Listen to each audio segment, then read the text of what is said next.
Hello guys, today we'll talk about how to fix or how to solve the problem of Plato app. We click on settings. Here in this page you can go to apps, default apps, app settings. On above you can search about Plato app and you can click.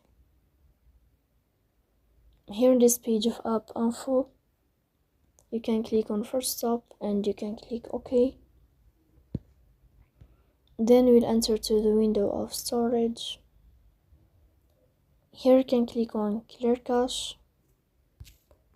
Then you can go to Play Store. You will search about Plato app. Here you can uninstall your app and you can install it again.